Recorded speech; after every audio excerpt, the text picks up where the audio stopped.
Olá, eu sou o Breno do canal Medicina Passo a Passo e hoje iremos definir o significado de palavras que irão se repetir frequentemente neste curso e que compreender essas palavras irão ser a base para compreender este curso de imunologia. Mas antes de começar, eu gostaria de pedir para que você já desse um like no vídeo, se inscrevesse no canal e considerasse de se tornar membro para assim valorizar o meu trabalho. A principal palavra desse curso, provavelmente, é a palavra antígeno, pois o antígeno é qualquer substância que, ao se ligar em um receptor, pode então se tornar capaz de provocar uma resposta imunitária. Logo, o antígeno não necessariamente precisa ser uma substância estrangeira ao nosso organismo, como por exemplo quando antígenos de nossas próprias células se tornam alvos em doenças autoimunes. E o antígeno também não necessariamente precisa ser uma substância perigosa ao nosso organismo, como por exemplo grãos de pólen inofensivos para a maioria da população. Podem, porém, se tornar causas de morte caso eles entrem em contato com pessoas alérgicas a esses grãos de pólen, porque essas pessoas alérgicas podem se desenvolver fortes respostas imunitárias quando o antígeno do grão de pólen se liga ao receptor presente dentro desses indivíduos. Qualquer substância pode se comportar como um antígeno no organismo, porém, nem todos os antígenos podem causar uma resposta imunitária.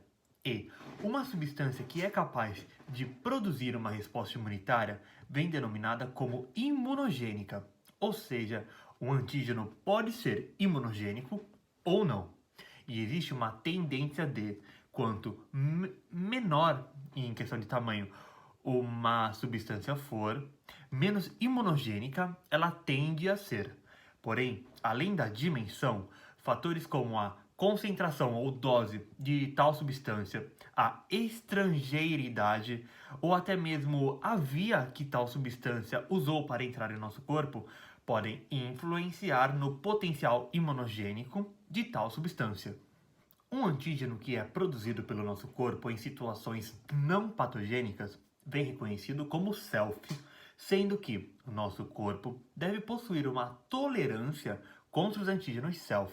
E será analisado nesse curso como os nossos antígenos self podem ser específicos para cada ser humano e que o transplante de órgãos entre indivíduos deve ser acompanhado por uma terapia imunossupressiva, pois os antígenos self de um indivíduo são reconhecidos como antígenos não self em um outro indivíduo. Por isso que, em casos como queimaduras, onde se faz necessário uma doação de pele para cobrir a área queimada, para assim se evitar infecções bactéricas e a desidratação tecidual que ocorre por causa da perda da cute, da epiderme, que a gente já analisou em histologia o porquê ela consegue preservar a água em nosso corpo. Bem, se ocorre então a perda de grandes porções da pele de um indivíduo queimado, é necessário que se faça então um transplante de pele. Porém, o mais indicado é que o transplante de pele ocorra de uma porção não lesionada do indivíduo para a porção lesionada do indivíduo, porque assim não irá ocorrer problemas de rejeição do tecido transplantado. Esse transplante de tecido de um indivíduo para ele próprio se denomina transplante autólogo. Porém, caso o transplante autólogo não seja possível de ser realizado, como por exemplo porque a área da queimadura é quase todo o corpo dele, se irá realizar então uma doação de pele entre indivíduos denominados de transplante halogênico ou transplante homólogo, que deve ser acompanhado de uma terapia imunossupressiva. Com a única exceção dessa necessidade da terapia imunossupressiva é entre gêmeos homozigóticos, que possuem a maioria dos seus antígenos self iguais. Porém, na realidade dos fatos, até mesmo entre gêmeos homozigóticos, irá ocorrer um processo de rejeição do órgão, porém esse processo de rejeição do órgão entre indivíduos homozigóticos irá demorar muito mais tempo para ocorrer por causa de antígenos secundários que cada indivíduo tem, e antígenos menos assim numéricos, a gente irá compreender melhor sobre esses antígenos no decorrer desse curso. Atrelado ao conceito de antígeno, temos mais duas palavras importantes, que são os receptores e os epítopos, sendo que os receptores são estruturas que se ligam a específicas regiões do antígeno. Essas específicas regiões do antígeno vêm denominadas de epítopos, ou também podem ser chamadas de determinantes antigênicos. Logo, o epitopo é a região do antígeno que interage com o receptor do sistema imunitário. E o receptor, então, ao se ligar com o epítopo de um antígeno, irá sofrer alguma modificação que irá induzir a ativação, por sua vez, de moléculas solúveis no citoplasma dessa célula que tem o receptor. E essas moléculas solúveis que agora foram ativadas por causa da ligação do receptor com o epítopo do antígeno, essas moléculas solúveis, então, vão começar uma cascata de sinalização dentro dessa célula, que de consequência irá realizar alterações na célula em si. Uma alteração comum que ocorre uma ligação com o receptor é, por exemplo, que após a cascata de sinalização irá alterar em alguma região do genoma irá se alterar os níveis de compactação da cromatina, permitindo assim que a célula expresse porções do DNA que antes estavam inibidas, ou então que a célula consiga inibir porções do DNA que antes estavam sendo expressas. E aquilo que se liga a um receptor pode ser simplesmente chamado de ligando. E os receptores também podem ser específicos quando interagem apenas com um ou pouquíssimos ligandos, mas os receptores podem ser considerados também aspecíficos quando conseguem interagir com uma grande quantidade de ligandos.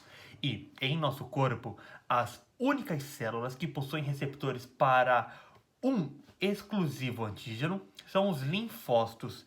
E também existe uma tendência de que, quanto mais específico for a ligação entre um ligando e um receptor, mais específico será a ação da resposta imunitária em relação a esse determinado antígeno.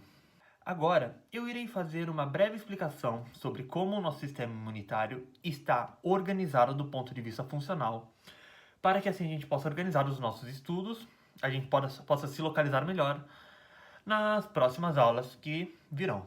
Bem, o nosso sistema imunitário, ele se divide em várias linhas de defesa que podem estar sempre ativas ou podem estar sempre presentes, mas precisam de uma ativação e vão ter uma ação mais generalizada. Mas tem também aquela linha de defesa que ainda deve ser produzida e treinada, e também vão possuir, essa última linha de defesa, uma ação mais específica contra determinado antígeno. Ou seja, tem principalmente uma linha de defesa totalmente inespecífica e sempre presente, já ativa.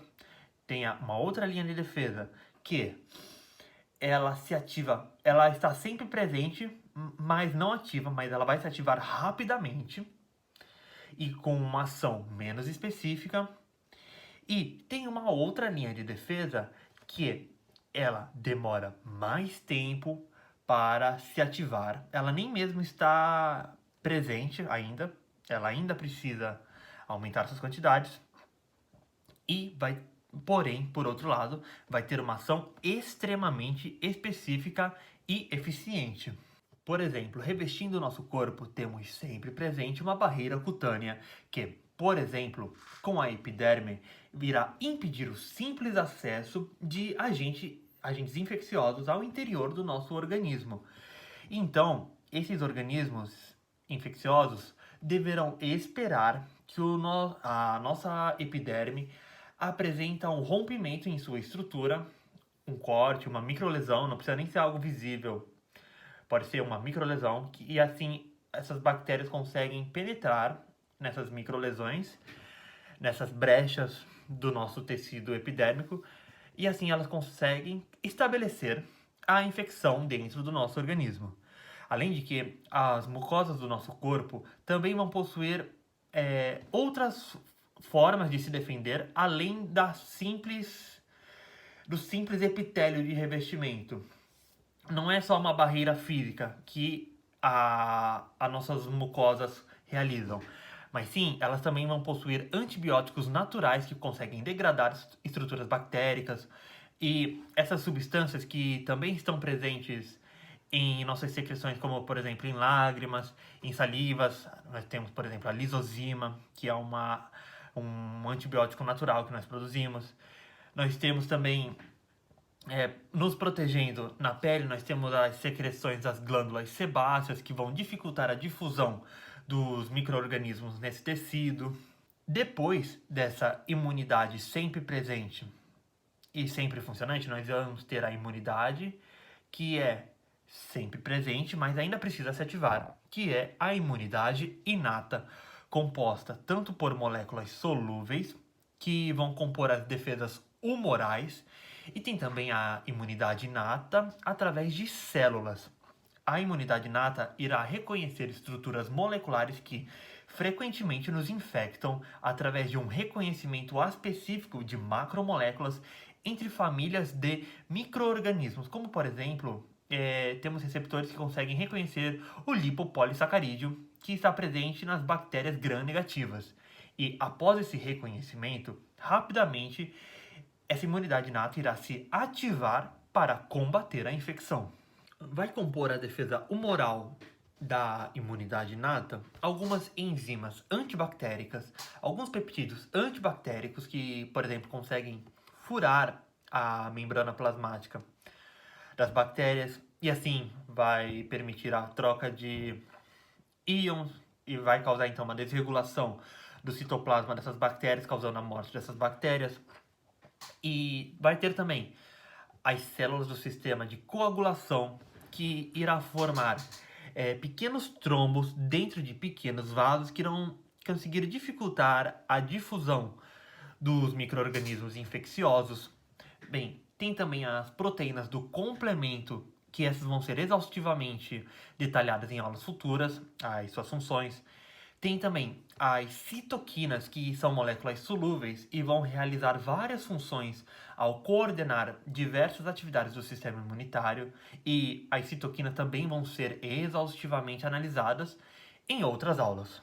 Em relação à defesa celular da imunidade inata, nós temos as células que estão residentes nos tecidos, como por exemplo as células NK, os macrófagos e os mastócitos. E vamos ter também as células que foram recrutadas do sangue por causa da produção de citoquinas. E entre essas células que são recrutadas do sangue, nós encontramos os neutrófilos. E as citoquinas não apenas recrutam mais células para o local da infecção, como também conseguem fortalecer a ação imunitária das células já presentes no tecido do local da infecção. Durante a resposta inata, irão existir as células que irão começar a recrutar e treinar a nossa linha de defesa mais específica contra um patógeno, que é a resposta adaptativa, que pode ser humoral quando liderada pelos linfócitos B. E o nome humoral significa algo solúvel, que foi como a gente já viu que tem a defesa humoral da imunidade inata. Bem, mas em relação à imunidade adaptativa, além da imunidade adaptativa humoral, também ocorre a imunidade adaptativa celular, liderada pelos linfócitos T, e que, obviamente, nós também iremos conversar sobre essas linhas de defesa adaptativas bastante exaustivamente, porque elas são uma linha de defesa bem importante. De fato, quando houve a evolução dos invertebrados para os vertebrados, foi que ocorreu o grande desenvolvimento dessa imunidade adaptativa. Bem, só para a gente ter uma noção temporal dos processos das respostas imunitárias. Enquanto a imunidade inata já consegue agir apenas algumas horas após a infecção, a imunidade adaptativa estará funcionante após cerca de 5 a 14 dias após a infecção inicial, pois será necessário multiplicar o linfócito, que possui um receptor específico para o epítopo do antígeno desse patógeno que nos está infectando. E é por isso que a imunidade adquirida demora muito mais tempo para se tornar plenamente funcionante. A gente vai entender como assim um linfócito que tem um receptor para esse micro-organismo patógeno. A gente vai entender isso melhor em outras aulas. É isso aí. Aulinha sobre conceitos chaves e uma visão geral sobre o sistema imunitário. Eu espero que vocês tenham gostado. Se gostou, não esqueça do like e de se inscrever. Eu vou ficando por aqui e irei aguardar vocês em um próximo vídeo. Esse canal que irá falar tudo sobre medicina. Fui!